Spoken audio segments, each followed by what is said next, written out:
తెలంగాణ రాష్ట్రం అంతా కూడా మా కేసీఆర్ గారి పిలుపు మేరకు మేమందరం కూడా నిరసన తెలుపుతున్నాము.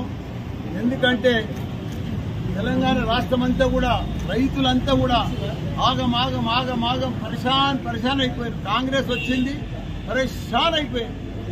రైతులు ఎప్పుడు కూడా ఇంత కోస చూడలేదు, వాళ్ళ జీవితంలో ఇంత కోస ఎప్పుడు చూడలేదు. కాబట్టి రైతుల పక్షాన మేమున్నామని చెప్పి తప్పకుండా వాళ్ళకందరికీ కూడా మేము మద్దతు పలుకుతూ వాళ్ళకంతా కూడా పెద్ద ఎత్తున ఈరోజు నిరసన తెలుపుతున్నాము.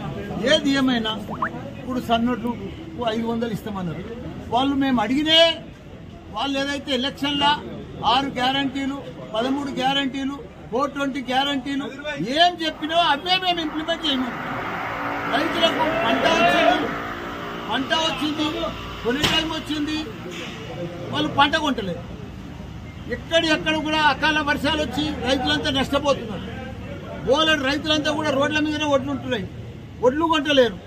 అదే మా కేసీఆర్ ప్రభుత్వం ఉన్నప్పుడు ఎప్పుడు అధికారులు కానీ అందరూ కానీ పర్ఫెక్ట్గా రైతులకు పర్ఫెక్ట్గా సకాలంలో రైతు బంద్ చేసి, సకాలంలో ఫెర్టిలైజర్ ఇచ్చి, సకాలంలో కరెంట్ ఇచ్చి, 24 గంటల కరెంట్ ఇచ్చి, సకాలంలో వాళ్లకు ఫెర్టిలైజర్స్ ఇవన్నీ కూడా అందించి పంట వస్తే పంట కూడా గిట్టుబాటు ధర ఇచ్చి సకాలంలో ఎంబడి కొనుక్కుంటా కొనంగానే 2 రోజుల లోపల వాళ్ళకు బ్యాంక్ అకౌంట్లో కూడా డబ్బులు జమ చేసిన ఘనత మా కేసీఆర్ ప్రభుత్వం.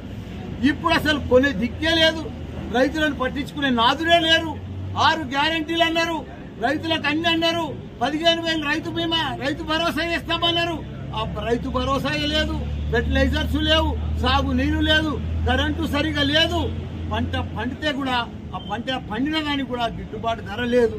మేము మొదలు ఒక మాట చెప్పినాము, మేము పండంగానే